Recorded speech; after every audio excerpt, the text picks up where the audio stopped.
시장에 대한 전망, 그리고 각 전문가의 생각에 대해서 열띤 토의를 가벼운 마음으로 하는 걸로 하겠습니다. 참석하신 분은 아파치를 대표하는 네 분의 전문가시죠. 성찬하는 용님하고 선재 본부장님, 그 다음에 가온놀이 본부장님, 마지막으로 정건사에 계시다가 전문가 활동을 처음 시작하시는 태호 본부장님을 모시고 시작을 하겠습니다. 자, 그러면 성찬하는 용님께서 먼저 2015년 시장과 2016년 시장에 대한 의견을 말씀 한번 해주시기 바랍니다. 3,000포인트 가능성이 있지 않겠나 이렇게 보고 있습니다. 내년 한 2년 정도의 앞으로의 강세장을 예상하고 있는데, 주식이 올라도 손해보는 분들 많지 않습니까? 근데 그거를 좀 잘하기 위해서 저희들 같은 전문가들이 있습니다. 대부분의 저자들이 실수하는 게 뭔가 하면 자기 혼자 결정해요. 주식시장을 혼자 결정해서 하는데, 전문가들의 어떤 경험 많고 지식이 많고 풍부한 이런 경험 가지신 전문가들을 옆에 두고 매매를 하시면 굉장한 수익률이 어떻게 되지 않을까 이렇게 생각합니다. 내년에는 제가 생각하기에는 악재 요인과 호재 요인들이 같이 상존하고 있습니다. 내년에 이제 파생 양도세라든지 주식 차익 이런 점차 되기 때문에 거기에 대한 어떤 악재 요인들이 있을 것이고, 그 다음에 지금 우리나라가 이제 무디스에서 신용도를 가장 좋게 받았기 때문에 거기에 다른 희망적인 어떤 뉴스도 나오면서 이제 새로운 장세가 펼쳐지지 않겠는가 이렇게 보고 있습니다. 항상 주식은 역사는 반복하듯이 돌고 하는 그런 흐름을 보이고 있는데, 주도주를 잘 갈아타는 그런 매매 전략을 펼쳐야지 수익률을 굉장히 좋게 낼 수 있지 않겠나 이렇게 생각합니다. 프로 반등을 주고, 그 다음에 전반적으로 아시아 시장 지금 투자 심리가 회복되고 있는 건 그냥 유가의 안정세라고 보고 있습니다.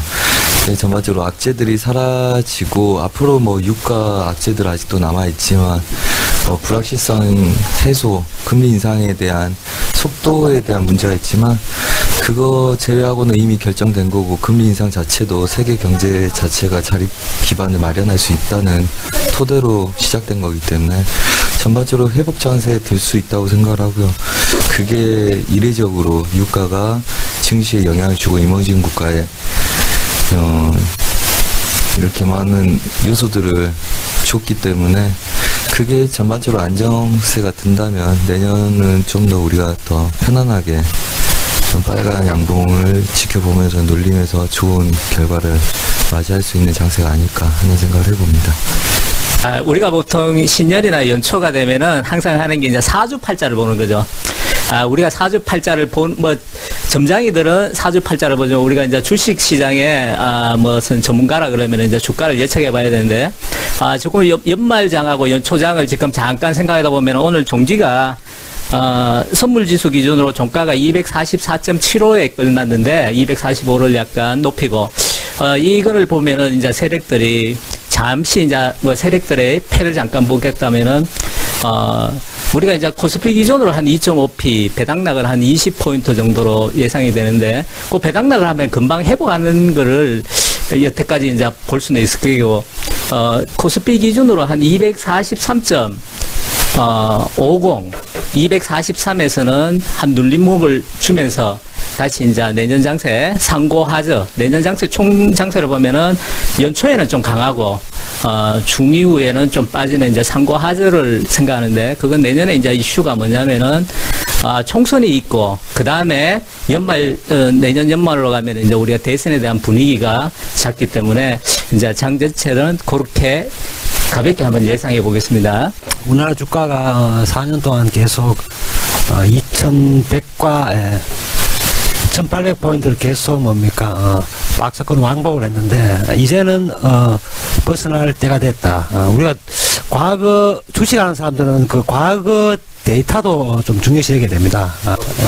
자, 우리가 과거 주가를 많이 분석하고 그걸 인용을 해봐야 되는데요.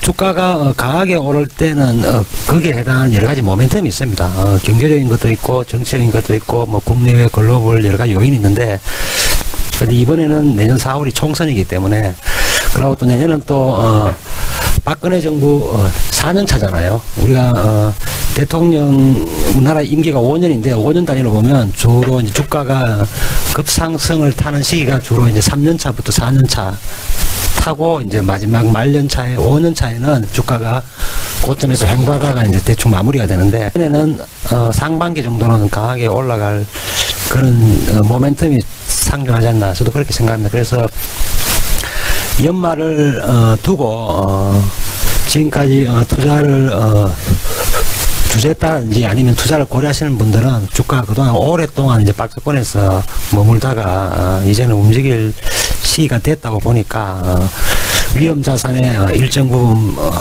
자산을 배분해서 투자하는 것도 좋은 전략이라고 생각합니다. 네. 개인적으로 그렇게 생각합니다. 그 배당, 뭐 주식 배당이라든지 이런 주식들이 이제 늘어나고 배당락 과거에 이제 시가로 이제 배당을 하고 있으니까 배당을 받아도 충분히 그거는 뭐 그 금리보다는 낫지 않겠는가 이렇게 보고 있습니다. 보고 있고 내년은 제가 좋게 보는 이유가 뭐냐 하면 그 지금까지 올해 이제 주식들이 그 미리 움직이지 않습니까? 항상 주식들은 미리 움직이는데 그 종목들을 이렇게 쭉 전체를 한번 보면 미래를 미리 움직인다. 과거에 이제 그 주식 중에서 우리나라를 주도했던 그 시가총액 1위 종목들을 보면 처음에 이제 뭐 포철이라든지 그다음에 SK텔레콤이라든지 그다음에 삼성전자 이런 주식들이 우리나라에 이제 큰 흐름을 가져왔는데 그때마다 보면 그 제조업들이 보면 굉장한 그 수익을 냈었습니다. 근데 그게 주식들이 미리 움직여갖고 과거에 이제 예를 들어 보면은 이제 92년도 이럴 때 보면 그때 한국이동통신이랑 SK텔레콤 전신이 생겨갖고 주식들이 그 앞으로 우리나라에 걸어다니는 전화기 이게 그것도 상상도 못할 때인데 그게 이제 들어오면서 그 주식들이 한 500만 원까지 올랐었고 그 다음에 보면 시대 흐름을 보면은 삼성전자 같은 경우에도 한 3만 원 하던 그런 주식들이 휴대폰 어떤 스마트폰에 보급이 되면서 또 2008년도에 굉장히 크게 올랐고 그 다음에 이제 어떤 주식이 올랐냐면은 우리나라 조선 경기 같은 게 우리나라 전국 전 세계 1등이었으니까 현대중공 같은 게 큰 시세를 했었고 지금은 보면 이제 아모레 화장품 뭐 미와 관련됐다든지 아니면 건강 관련된 어떤 바이오 주식 이런 주식들이 이제 미리 움직였죠. 근데 지금은 조정기죠. 조정기 그런 주식들은 올해 많이 올랐기 때문에 지금 조정기인데 그럼 내년은 과연 어떤 주식들이 이제 주도를 할 것인가를 이제 생각을 해보면 이제 드디어 태양광이라든지 어떤 환경 관련해서 어떤 2차 전지라든지 이런 주식들이 한번 큰 시세를 냈다가 충분한 조정을 거쳤죠. 한 3년간의 조정을 거치고 이제 새로운 국면에 들어가고 있기 때문에 제가 보기에는 뭐 포항제철이 바닥권을 치면서 이제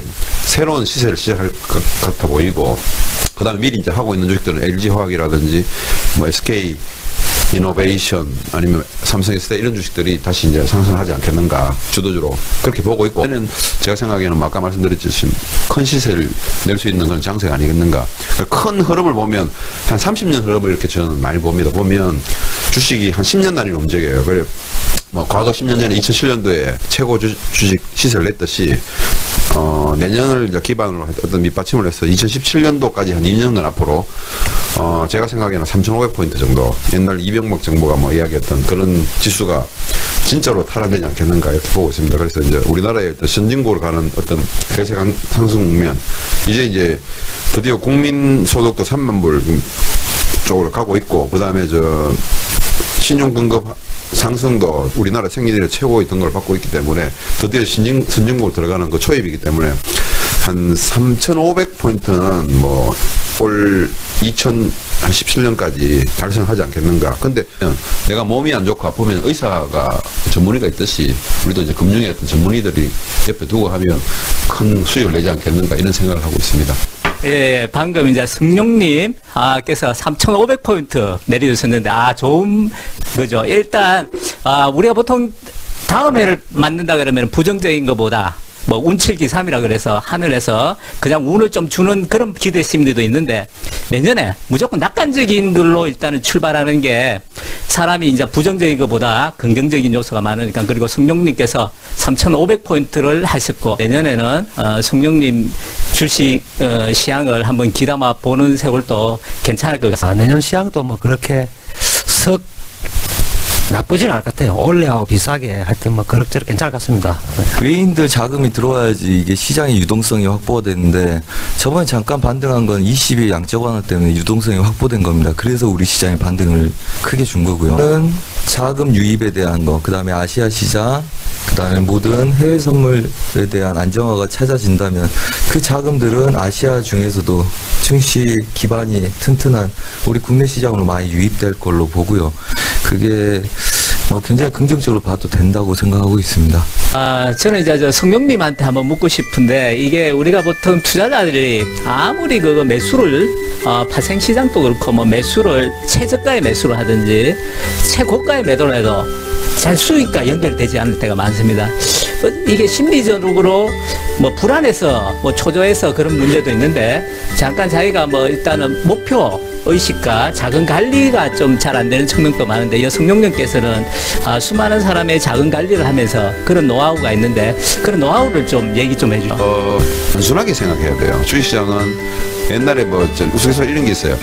어떤 사람은 돌을 닦다가 주식이 하도 손해봐갖고 돌을 닦고 산에 갔대요. 산에 갔는데 누구를 만났냐면 주식시장에서 한 번도 진 적 없는 그 고수를 만났어요. 고수를 만나갖고 도대체 어떻게 하면 주식을 해서 수익을 낼 수 있느냐 물어보니까 이 사람이 영어로 이제 BLASH라고 적어주는 거예요. 이 뜻이 뭔지를 몰라갖고 집에서 한참 고민하고 있었는데, 애가 못 이면은 무슨 말을 했냐면 buy low and sell high 이렇게 이야기하더라고. 그래서 거기서 이제 답을 얻었다는 거죠. 주식은 무조건 낮게 사서 비싸게 팔면 된다. 그 우스갯소리 했는 건데 그게 정답이죠. 근데 이제 항상 사람들은 이렇습니다. 지킬 박사처럼 이렇게 잘 계획하고 있다가 자기가 주식을 사는 순간 하이드로 변해버리죠.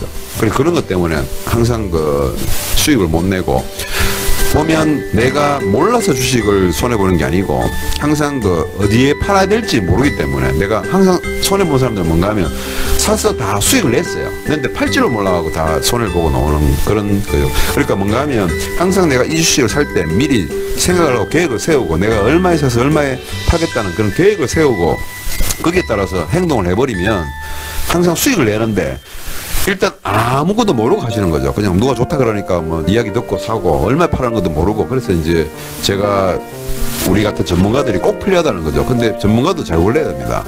아무나 뭐 말만 이렇게 해서 막 이렇게 하시는 분들이 있는데, 과연 그 사람들도 전력이 어떤다든지 경험이라 이런 것들을 잘 판단해서 내년 시장에는 이 아파치 TV에서 전문가들이 그 고객들을 많이 해서 이제 수익을 나는 그런 시장이 안 될까 이렇게 생각합니다. 우리가 이제 출발하는데, 그래서 수익을 내려고 그러면 간단합니다. 즉 싸게 사서 비싸게 팔면 됩니다. 단순하게. 그게 제가 정답입니다.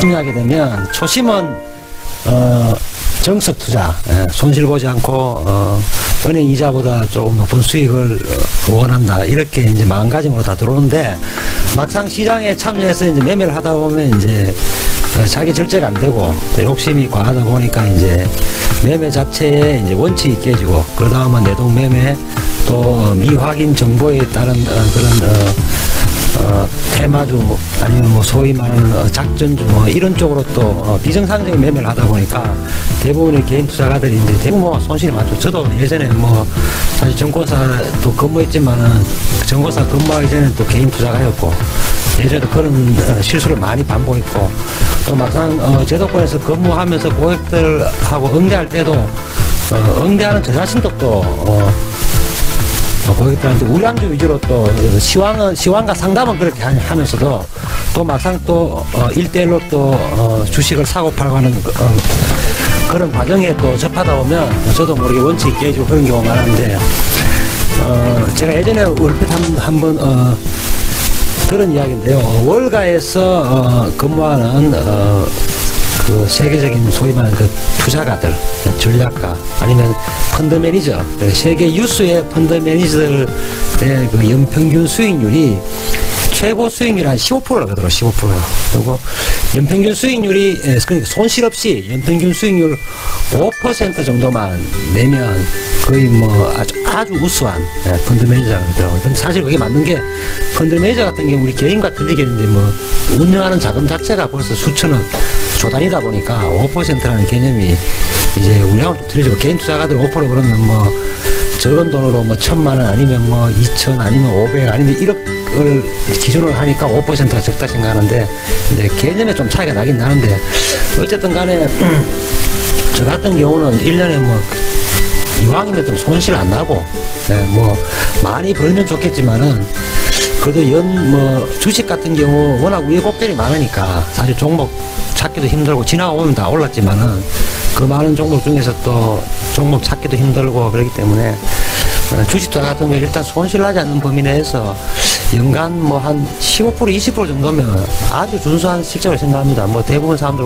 손실 나고 또 어떤 종목 상패도 되고 그런 거에 비하면 사실 15% 20%가 엄청난 수익이라고 봐야 되겠죠.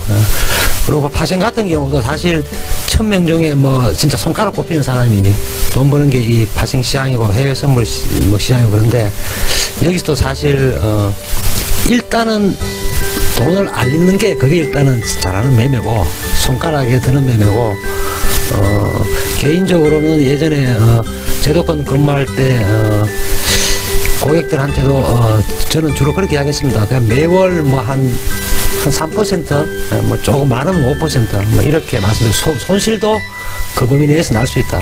이렇게 고객들한테 말씀드리고, 선물 옵션, 한 서너 명 정도 고객, 계좌를 관리해 본 적도 있는데, 그게 적당 같아요. 뭐든지, 과유불급이라고, 시장을 내가 못 이기니까.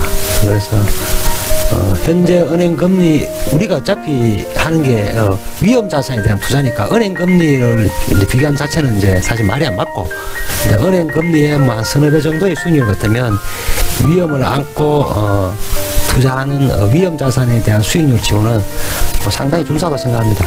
그 정도로 만족해야 되지 더 많은 수익을 추구하다 보면 항상 부정적인 결과가 많이 나오더라고요. 저는 그렇게 생각합니다. 물론 그냥 개인 트레이딩 할 때는 저는 보통 하루에 10% 정도 수익을 내는데 그게 일주일 된다고 50%가 나지 않습니다. 절대.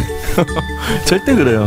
그리고 자금이 늘어난다 해서 그게 그럼 금액이 3배, 증거금이 3배 늘어난다. 그럼 수익이 3배 늘어나냐? 절대 아니거든요. 그러니까 제가 지금 개인 트레이딩 하는 게 1,500 정도 하면 하루에 항상 100, 150, 그 다음에 좀 저번에 보니까 변동성들이 별로 적고 분할로 들어간 게 좋을 것 같아서 한 3,500 정도 넣으면 하루에 똑같이 10% 정도 하는데 그게 왔다 갔다 합니다. 그 말씀하셨듯이 욕심을 부리면 한 5일 거래에서 이틀만 본전치기나 하루 정도만 죽더라도 그게 수익이 확 줄어요. 실내로 1,000만원 가지고 50% 손실 내면 500만원인데 거기서 50% 수익 내봤자 750밖에 안 되거든요. 1,000만원이 다시 안 되는 거죠. 그래서 물론 자금에 따라서 완전히 다르다고 봅니다. 근데 그냥 제가 볼 때 파생은 이제 합성하신 분들도 있고 네이키드 매매를 하신 분도 있는데 보통 한 증거금 한 2,000 정도 넣으면 하루에 50에서 70 정도 그 정도 수익으로 하면 좀 이제 투기 성향도 있고 그 다음에 큰 증거금을 넣지 않기 때문에 그 정도면 충분히 개인들이 해볼만 하지 않나 하는 생각을 하고요. 가장 중요한 거는 집중력입니다. 보통 개인들도 요즘 실력들이 좋아져서 하루에 70에서 150 정도 내는 사람들 많은데 문제는 그게 3일에서 일주일 계속 연달아서 그걸 유지를 못 한다는 게 문제죠. 본인 그릇이 넘치면 항상 그냥 대충 들어가는 거죠. 그다음 리스크 관리하다가 또 한번 버리면. 그래서 본인 그릇이 차면 좀 이렇게 다운시키는 게 생겨야 되는데 증거금 늘어난다고 계약수 늘어나고 아니면 수익률이 좋아졌기 때문에 또 대충 들어가고 또 손실 내기 싫으니까 못하게 하고 그래서 깨질 때는 2배로 깨지고 그렇게 되면 본인 그릇 이상을 채울 수가 없어요. 그릇을 채운 다음에 수익률을 높여야지 수익이 좀 더 많이 나고 자신감이 생긴다고 그냥 준비되지 않는 그릇을 채우려고 하면 그게 항상 한계가 있더라고요. 저는 계속 회원들한테 말하는데 제 그릇도 항상 그게 있습니다. 그냥 딱 그 한계점 찍으면 그 다음부터 해이해져요. 같이 해이해지더라고요. 그래서 저 2, 3일 동안도 2, 3일 잘 되면 한 이틀 정도 쉬기도 하고 그런데 그걸 안 지키면 항상 그 욕심 때문에 다시 그 넘쳐나는 수익은 다시 반납을 하게 되더라고요. 아무래도 말씀하신 것처럼 잘 지키는 게 가장 중요하겠죠. 수익의 일부를 손실의 담보로 잡고 매매할 수 있는 거. 그 다음에 너무 과한 욕심을 내지 않고 꾸준히 할 수 있다는 자신감과 그 다음에 그 꾸준함을 지켜내는 거, 그게 파생시장에서 살아남는 방법이라고 생각하고, 그걸 그냥 뭐 사람들이 항상 물어본다. 언제 바뀝니까? 대표님 저는 언제 바뀔까요? 그럼 제가 이야기해요. 택도 없는 소리 하지 말고. 안 바뀐다고. 평생 그런다고. 바뀔 생각하지 말고 평생 그냥 자제하고 조심하고 아침마다 똑같이 조심하고 자제하고 똑같은 마음가짐으로 똑같이 매매할 뿐이지 절대 그 습관, 그 매매법들 잘 안 바뀐다고 말씀을 드립니다. 저 또한 그렇고요. 저도 안 바뀝니다. 매일매일 그냥 자제하고 조심하고 지켜나가려고 노력할 뿐이죠. 그렇습니다. 2015년, 2016년 장세에 대한 전문가 4분의 생각을 들었습니다. 공통된 의견은 리스크 관리와 잃지 않는 매매라고 요약하면서 밝아오는 2016년의 아파트와 함께 희망찬 주식, 그다음에 희망찬 선물 옵션 시장으로 여러분을 모시도록 하겠습니다. 감사합니다. 2016년 명신장을 위하여. 안 돼! 아파트!